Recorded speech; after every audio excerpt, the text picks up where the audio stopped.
Only three things are guaranteed in this life: death, taxes, and Cole Palmer performing on the big stage. We are back, and we are back as world champions. I am joined by my co host, Mr. C Money Picks. And in this Tuesday, we're going to go through we're just gonna sit back and relish in the whirlwind of emotions that has been the last 48 hours since that dominant, that monstrous 3-0 win over PSG in the final on Sunday. Charms, have you stopped hyperventilating? Have you caught your breath yet? I don't think there's a way. I mean, there's an obvious reason I'm wearing this public enemy number one. That's exactly what we are. Everyone wanted the hate watch. What did they get? They got a big fat L. And what did Chelsea get? Another W, another final win. I mean, it's just what we do. It's the history of the club. It's the DNA of the club. And we said it last week, why should we be worried? I mean, we got every reason to go out there and win. And obviously, I can imagine why we were the underdogs, but we're always the underdogs. And when Chelsea are the underdogs in a final, in Europe, in the world, in a club tournament, we pick it up. We do it every single time. So the doubters, hold it. Hold that one. We've All got of to you. be the most feared underdog team at this point. I mean, teams like City, Real Madrid, they would not want to come up against us, regardless of how good their squad is, because they know that they don't have that same underdog mentality. And when we are the team to beat, when we are the ones that nobody expects. I mean, the amount of times I said going into this tournament, nobody expects us to win it. I don't expect us to win it. I expect us to pick up some nice prize money, maybe get to the round of 16 quarterfinals. Obviously, we got slightly lucky with how the draw panned out, but we still beat some very good teams on the way. Some teams, other fans weren't expecting us to beat. So I think this achievement, while, obviously we're not going to get carried away, we got to stay humble. This achievement to the boys, I think, means the world. And in terms of how far we've come, even in the last couple of months, going from a team not really sure whether identity is there or not really sure whether the manager is right for the job. 2 months later, we've lost 2 games in 16, and in that time, we've won 2 cups, and we've got Champions League football. How much brighter is it looking now than it was 3 months ago?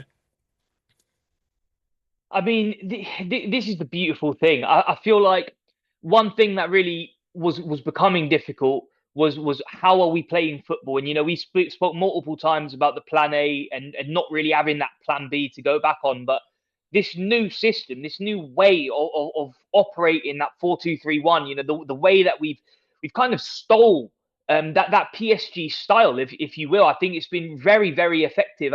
I'm so impressed with how the football's being played. And you look back 2 months ago, and we're looking at a player like Nicholas Jackson, and we're thinking, oh, how do we get him ticking? Well, I think that the solution was kind of one that we feared, which was let's just get in another nine and see what it happens. And I mean, Joao Pedro, the contribution that he's made immediately into this club is nothing short of impressive. He was on holiday 2 weeks ago, and 11 now he's days come ago in on the here. beach. Eh, Unbelievable, unbelievable to walk into this side and have the performances that he's been having. I mean, Pedro Neto, I don't know what. I mean, maybe it was him that pissed in Mikhailo Mudrik's cup. You know what I mean? I mean, he looks like a new player. He looks like he's found himself. I don't know what it is. If it was that international tournament with Portugal that gave him that intensity that he needed again, that successive feeling that he needed again. But I don't know what it is. The way we're kicking ball is just destructive. And, people will talk. They obviously will talk, because I would, talk about the route that Chelsea had to the final and the teams they played. But look at the teams that we played and who they beat to get to where they are. You know what I mean? We're doing things that other teams had struggled to do. I mean, you look at the best teams in the world: Inter, Bayern Munich, Real Madrid. I mean, PSG had a aggregate of 15-0 against these clubs, and we go in them. And we can talk about 3-0. I've watched multiple games this season that have ended in even a 3-0 result for Chelsea, where I've been like, I don't know, we could have played a little bit better. We're kind of lucky to look at the scoreline like that. It was 90 minutes of Bonnie Blue. It was just battering them around the park, just doing whatever we wanted. And I couldn't believe it. I mean, the game felt like it was wrapped up in 20 minutes. Honestly, like after the first goal went in, it felt like that goal was pending. The second goal went in, and it was like, okay, we'll just find that little hole around that right side of that central midfield and just exploit it. And you even look at the way that the third goal went in. It's literally unreal. You know what I mean? We had Malo Gusto had probably the best game I've ever seen from him, just dominating that right side. Palmer found his pick again. Joao Pedro ice cold in front of goal. It was just beautiful. It was beautiful to see, and it feels like we finally found that attacking identity. Chelsea's a defensive club, but going forward, it felt like we really found how we want to do that and the right players to do that. And going back to how I started this point, where does Nicholas Jackson fit into this Chelsea side? I don't see it. Where 2 months ago it was you have to go through him, and now it's I don't want to ever see him again. I mean, that is not a problem I'm looking to try and solve today. I think give them the 21 days off that they have thoroughly deserved, and we will reattack that, the transfer topics, in the start of August. But I mean, at this point, I think you said it there or kind of alluded to it. That for me was the complete performance. I think that was the best 45 minutes, the first 45 under Enzo Maresca, and arguably the best 90 minutes under Enzo Maresca. I think this season has been a real slog at times. We've had so many false dawns, so many performances coming off the back of a little rut where we've played some excellent football when we thought, you know what, this could be it. This could be the start of our season. Too many times it's been one step forward, two steps back. But on Sunday was the complete performance. It felt like a culmination of everything that we've been working toward, a culmination of all the blood, the sweat, the tears, and not only was the game plan from Maresca perfect in what you just said there, finding that half space on the right for Palmer, allowing Malo Gusto to just consistently bomb up that right side, which is what we as Chelsea fans have been begging to see from Malo Gusto for the last year. We know how good he can be based on his first season in English football. And that was undoubtedly his best performance, far and away his best performance, probably double the rating of any other performance he's dropped this season. And it was a joy to see not only the manager and the game plan, the tactics being executed to a T, but the players stepping up. And I think my dad and I would both say that that is 100% the best performance, the best team performance in definitely the last season, maybe the last three. No, I would agree. I mean, I was really trying to think about when was the last time that I saw Chelsea, not even this aggressive or this, goal hungry, but when have I saw them this complete? And I look back to further than 3 years. Honestly, like I know it's just one game, but is it? That's the real question I have. Throughout this tournament, I feel like we've seen the cogs moving and the pieces on the chessboard really starting to get to that checkmate point where we can look back and be like, this is it. We are a fantastic side, and there's no random reason why the last video I made on my chopping it up was, are Chelsea world class? Because I think that was a question that I was genuinely starting to ask myself. Are we actually a world class side? I mean, Reece James, Cucurella, Caicedo, Palmer. Like, I think we've got dotted about a bunch of world class players, but when it ticks, yeah. Well. Listen, We'll get on to that. after Sunday, mate. Like, we'll talk about that. But like, I was so surprised by him. But the way that we've been playing, it's like, are we a world class side? And in that game there on Sunday, yes. How can you deny that? How can you deny that when we played football as aggressive, it felt like every time they pushed on us, we had five people behind the ball, and every time we pushed at them, we had five attackers. And I don't know how they do it. I don't know how they have the energy levels to do it. And I think that, we talk about how clean Caicedo is and whatnot. I feel like people haven't really spoke about how good his performance was on Sunday. I mean, every single step that he made was in the right place, just keeping the ball. He was doing two people's job, and the last time I saw that happen was when N'Golo Kante was doing the exact same thing. He was pulling two different roles And he in was between the riding a defense and the booking for attack. 65 minutes as well. And to be fair to him, like he did go in a few times. I was thinking, Jesus, mate, you're There really were a couple really second pushing for that yellows in second there. yellow.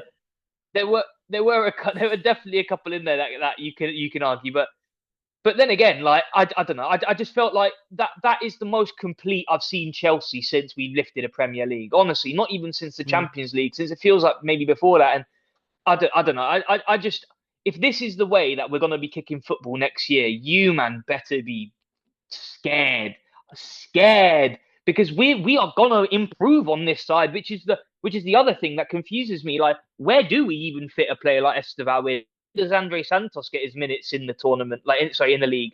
Like, where do these other quality players slot in? Because right now, everyone is undroppable. And I'm just, even Reece James in a six was something that I was like, really? Today? And I just got silenced. You know what I mean? I was like, okay, fair enough. Let him do that. Let him do his job.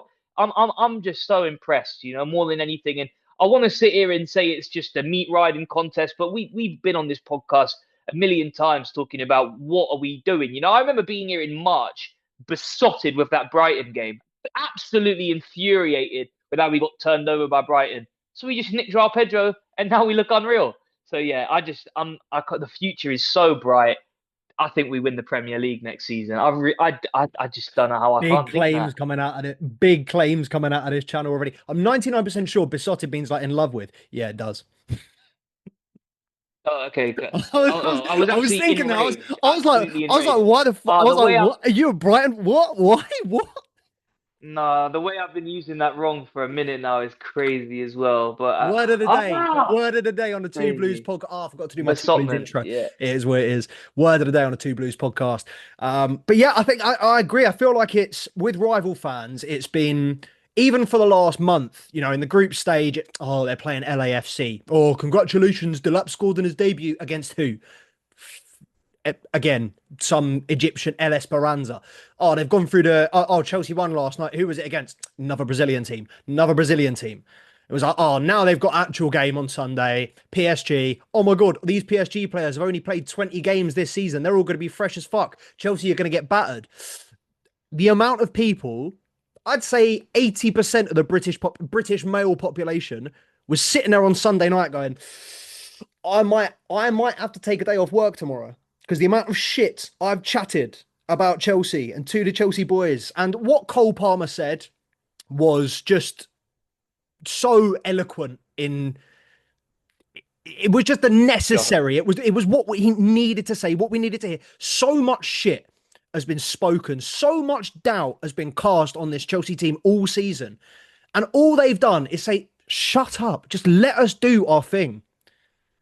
And the targets that we've hit this year in Champions League, Conference League, and then going over and above and winning the Club World Cup, we've hit 3 for 3. We've done one of them, which nobody expected us to do.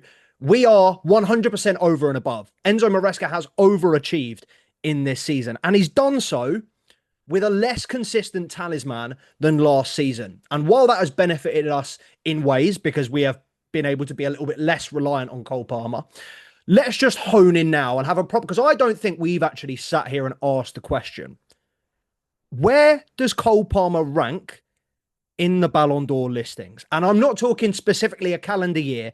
Let's just talk best player in the world right now.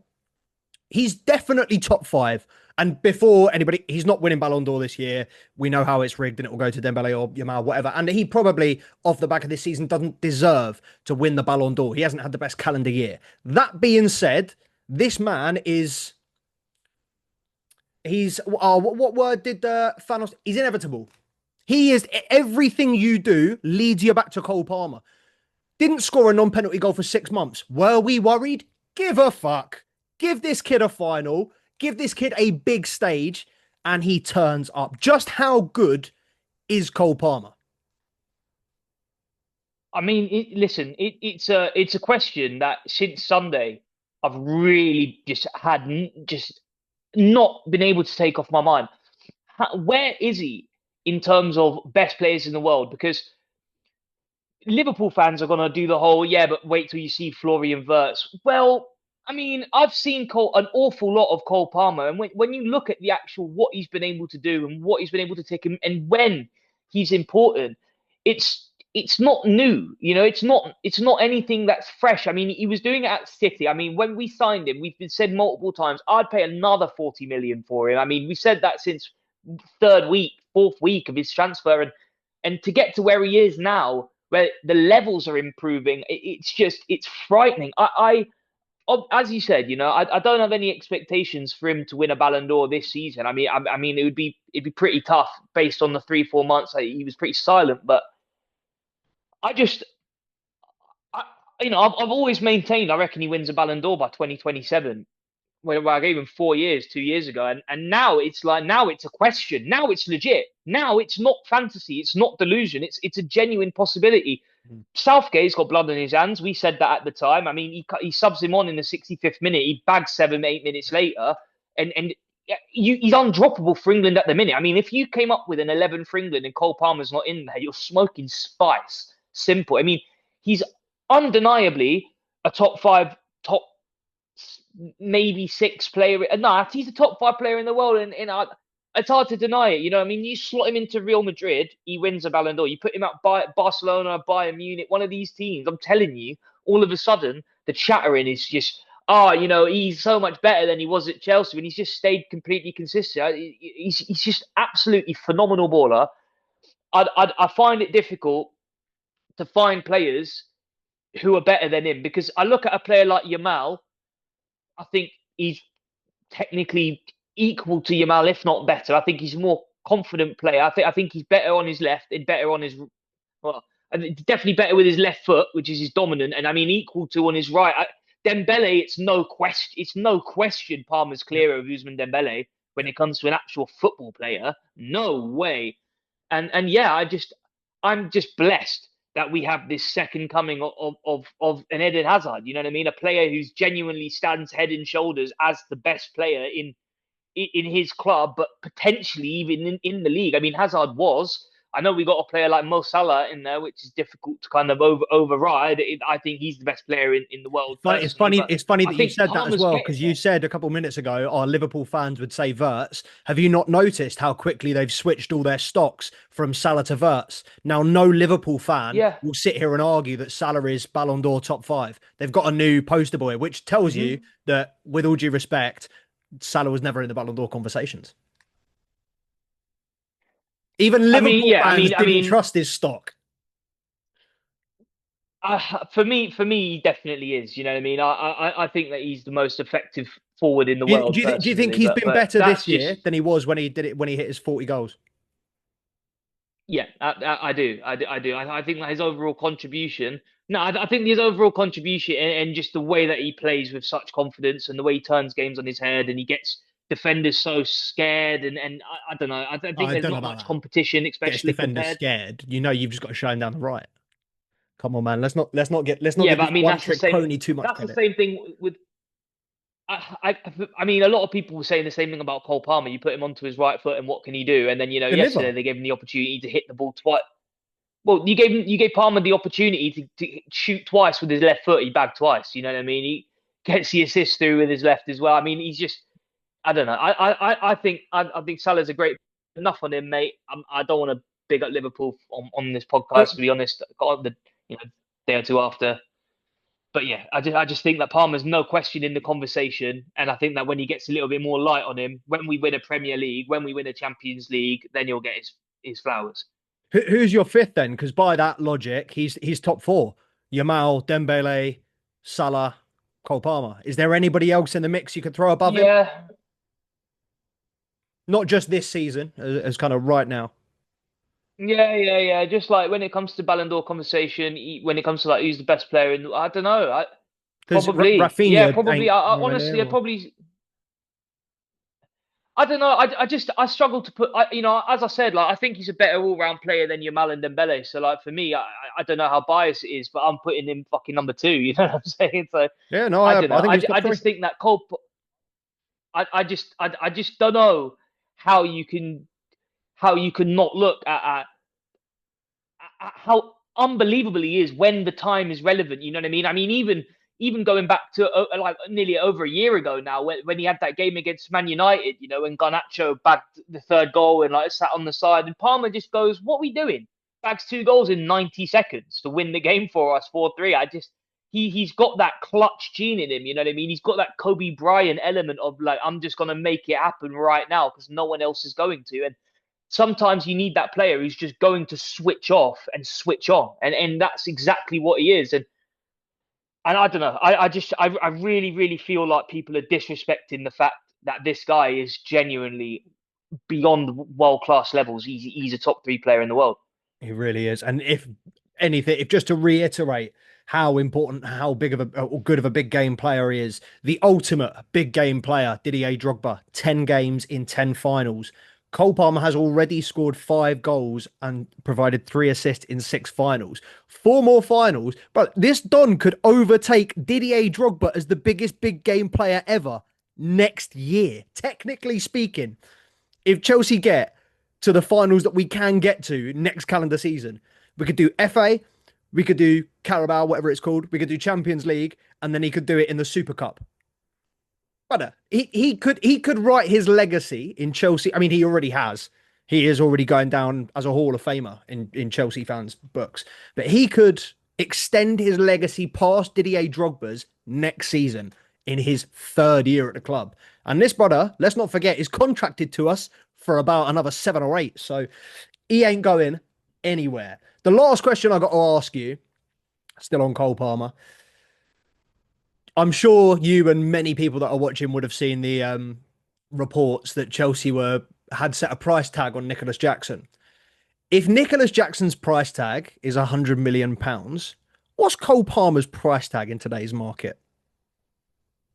I mean, the way I'll put it to you is if Florian Wirtz is 150 million, what is like, if we settle Cole Palmer, it has to be the biggest transfer of all time. It has to be. It has to be in the 200 million, the 190. It has to. I mean, I I don't see a reason to get rid of him for anything less than 190 million. I mean, his contribution just in the final is a 40 million pound asset.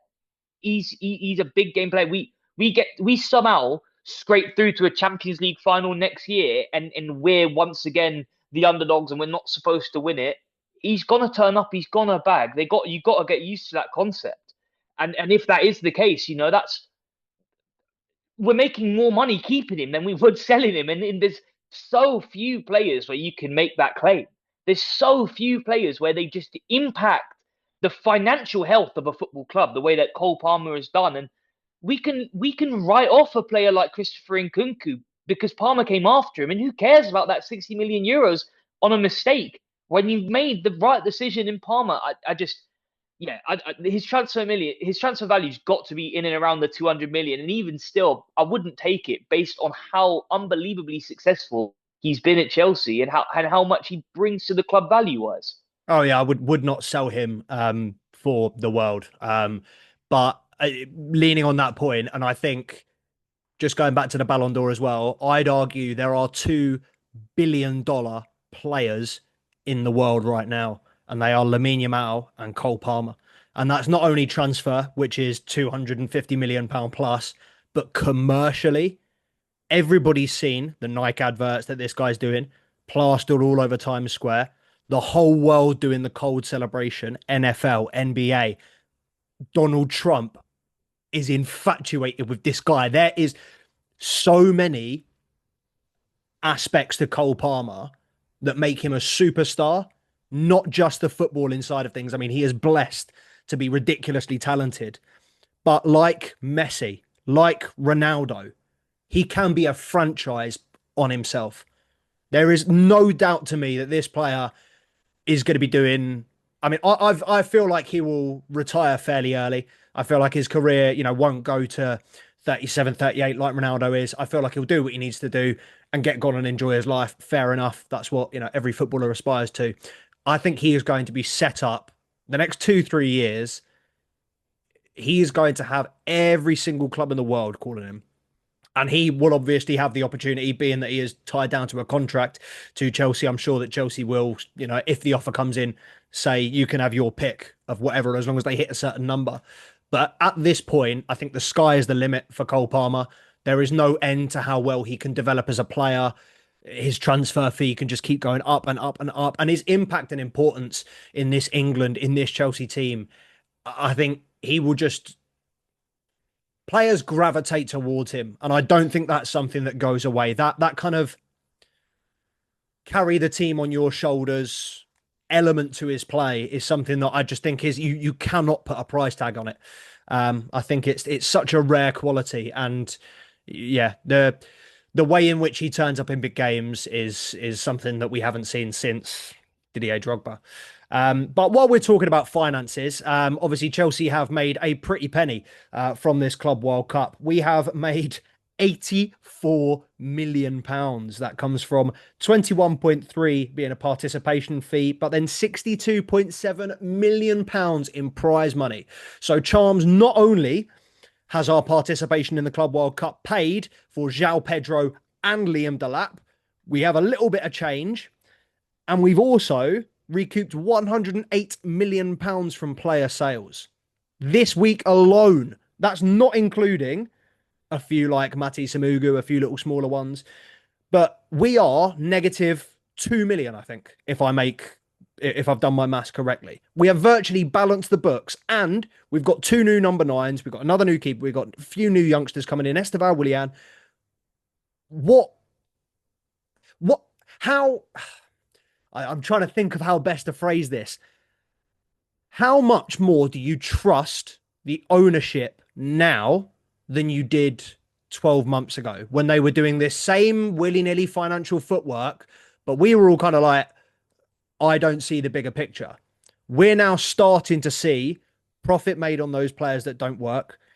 We're seeing a healthy flow of players come in. We're seeing silverware and prize money coming from it. I think personally, for me, it's chalk and cheese what I think of this ownership.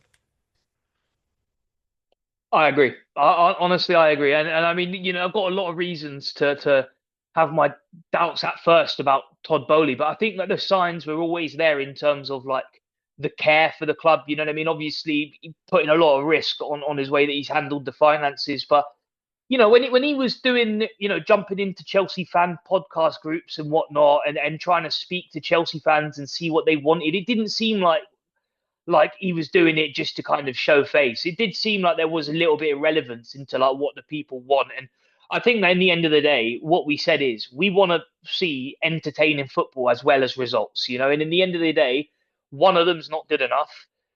Results are good, obviously they're the priority, but at the same time, it's an entertainment sport. So when we have players who just don't really want it, you got to be ruthless, and we're telling him that. And I think that he's taken it on board, and he's decided to be ruthless, and he's decided to have that sort of the gung ho-ness. And yeah, I definitely trust the ownership a lot more now than I did then. I think that the plan is starting to come in its full circle moment. We're starting to really reap the fruits of the tree that we planted, and it does take a minute, and it takes an awful lot of watering, and at the same time, like we've had some results even in the last few months where we've thought, what is going on here? Why are we doing this? And we go to blame Maresca and whatnot, but I feel like the minute that the opportunity arose for Maresca to have his transfers and to really have his say on the club, a lot of people chalk Maresca up to being a bit of a yes man, just kind of doing what he's told. And although Yep. that may have been the case for a moment, you know what I mean, like for sure, I think that symbiotism between the ownership and the management has really started to glue, and I think that the respect is very mutual now. And as much as Bowley was kind of saying what to do, Maresca would follow suit, but then he would turn back and be like, "All right, this is what I need you to do now. I need you to invest in this player, and we'll get the sale here." And once again, as you said, balance the book, ending up on a net profit. I mean, I know that it might not necessarily been on the cards that we're going to win this tournament, but guess what? We have, and we've pulled it out the bag, and that's only going to benefit us long term. So the fact that we've had these signings from last year coming into the club, and people roasted us then about these graveyard contracts. I mean, listen, even getting rid of some of the players like Sterling who have got these crazy high wages, they're starting to leave the club. I mean, the oldest player in the club's Tosin. He's 27. I mean, give it 5 years when he's 32, and the rest of the club is really in their prime. I mean, we'll probably have half the club, a quarter of the club that we have now, but the youth will be experienced by that point, and we're setting ourselves up for an extremely bright future. And now, there's wishful thinking, and then there's proof in the pudding. and it's gone from one to the other. And I see the proof in the pudding, and I do believe, and I really, really am excited for the future now. Really, genuinely. 100%. I mean, I think the only person that can't be, and hindsight is obviously 2020, Noni Madueke must be kicking himself. He must have been on that private plane trying to Right. snap his own shins on the armrest. He must have been like, get me back to the MetLife. But what a wanker, man. Cut your nose off to spite your face. Didn't he just? Go on, then we'll finish up. And I do want to do. I was kind of saving this because I was thinking we could probably get a whole episode out of this question, but we did kind of allude to it when the season finished, or the Premier League season finished. Sorry. So now the 25-26 season is officially over for Chelsea. We got 21 days. The players have 3 well-earned weeks off before they go back to a little mini pre-season on the 4th of August. Charles, I don't know if you're around that weekend. I think the 9th and the 11th. Chelsea are playing a couple of games. I think I'm going down on the Friday night to watch Chelsea against Leverkusen. Don't know if you're about, but yeah, if anyone watching, if anyone comes down, give us a shout. Oh, down. But how are you ranking now? It's all done and dusted on an A to A star to F. How are you ranking Chelsea's season as a whole? I think, I think an A+ would have been winning the Champions League. Well, I mean, we weren't in it, but I mean, yeah, I think that an A is pretty justified. We've done everything we set out to do. We ended up qualifying in Champions League football. We've won 2 trophies. I mean, I was going to say 2 European trophies, but one's a world championship. The biggest, most prestigious football tournament in the world's younger nephew. And we went and we It won still it, counts as a European and everything Championship, that European trophy, I believe. uh, The new format. I'm telling you, and no, I've got it definitely is a European trophy, but when it comes to like the importance, people like to discredit it, but you can only win what you're in, and we've done so well, bar maybe like an FA Cup or a League Cup, which would have really ticked it over to an A star. I think that you can look at the season and just grade us a fat A. I mean, we've once again we passed every test. And I think that, it was probably a B+ getting into the final, but to smash PSG the way we did, finally find our identity on the last game of the season, like it's just a beautiful sight. And when you're this happy, this over the moon with where your club is, I think that it would be hard to discredit anything more than an A. No, I'm right there with you. I, being, a cynical old bastard, have gone with A-. I think, yeah, performance in the domestic cups was not up to scratch. And, multiple games in the league where we should have won. We played opposition lower than us, could have kept our momentum going, could have challenged for a little bit longer for the title. But at the end of the day, like I said earlier, we smashed our targets. Our targets this season were to win the Conference League, which we did, were to qualify for the Champions League, which we did. And we were playing in the Club World Cup with no expectation, but a hope to win that. And we've gone out and done that. So, world champions for the second time in 4 years, world champions. But we are now officially world champions again. Feels good, man. One season done and So dusted. good. We've already got one eye on the next. As I did kind of allude to, Charms and I have been talking, and we've got some great transfer content planned, as well as some loan watch. Some, the youngsters coming back into the fold. We're going to be taking a look at the ins and outs. There have been a few outgoings, so we do need to do a little transfer roundup.